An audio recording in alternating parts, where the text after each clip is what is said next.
You have reached review time with Imperial. Today's review will be Peppermint, starring Jennifer Garner. Let's get into it. So we got Jennifer Garner, taken from the movie she did with Electra. And I forgot what the other action film she did. This basically, taken from her action films that she previously did and going straight into this film. Now, there was a movie that came out years ago with Gerald Butler and Jamie Foxx called Law Abiden Citizen. This is basically the female version of that, but not as good.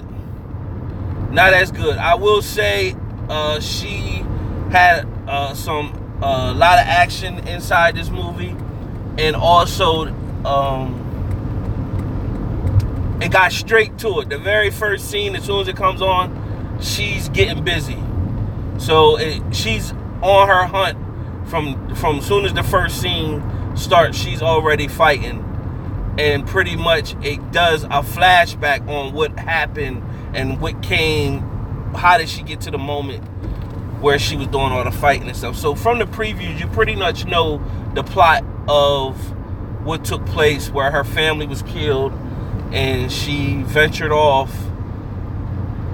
and then she's coming back for revenge on everybody that had something to do with who killed her family, up until the point where who was responsible for the perpetrators getting off.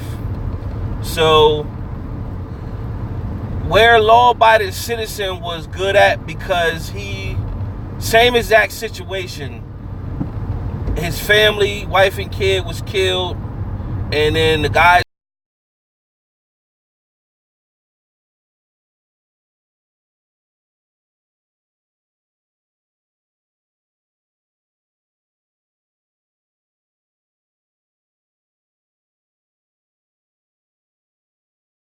got off and he went dark for a while. Then he strategically got everybody back or whatever. So, but it was good though, the way he did it. This one was like, okay, her husband was getting ready to do something illegal. He pulled out at the end, because they were struggling as a family financially. So the husband was going to do something illegal, and at the last minute he pulled out because he started thinking about his family. And the drug cartel, I guess they look at it like, well, he knows too much information. We can't just have him pull out like that. So they killed him. And in the process of killing him, the daughter was with him. So they had no regard. Meanwhile, Jennifer Gardner's character, she seen this and she wanted to convict the people who had something that she seen had something to do with the killing. And pretty much because they had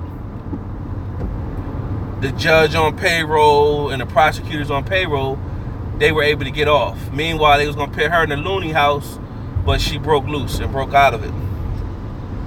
She disappeared and she vanished in another country, learned how to fight, and she appeared somewhere within that 5 years online, where she was somewhere fighting in a cage match or like MMA style, whatever. And then she was shown where I guess she stole money from a bank, and then it showed her, before the killing started, it showed her pop up stealing weapons and guns and stuff like that. So that's the part of it that people might not like, because the story was kind of like, it got straight to it, and then the storyline was kind of bogus, and she had facial recognition throughout everywhere. It was not really strategically planned. It was like, okay, she out here floating around and her face is everywhere. The FBI know who she is and they looking for her. How she was able to mask at first what she was doing, because she went to where people, to be around amongst the people who people don't really care too much for, which is the homeless. And so the homeless was where she can hide. And that's where she was doing. She was hiding amongst the homeless and sulking out for her revenge. And she get her revenge, and she did stiff a lot of people and action-packed, but storyline could have been better. Unlike Law Abiding Citizen, he dies at the end. She pretty much lived, and with social media involved, everybody was behind her, because she, what has happened to her being a vigilante. They just basically gonna look at her like, nah, she gotta go. And he slipped her the keys where she was handcuffed to the bedpost and in a hospital where she was healing. He slipped her the keys to get loose. So that's how the movie pretty much ends. Depending on how much it make it the box office, whether you can see a part 2 or not, it'll be interesting what would her part 2 be, because in the end she was able to get everybody. She was able to get revenge. So what, they're going to make her a rogue or a secret agent off the record or whatever. So it'll be interesting to see what would they even be the part 2 of that. So action wise, the character itself, decent character, just storyline could have been better. It was rushed, and a lot of it didn't make sense,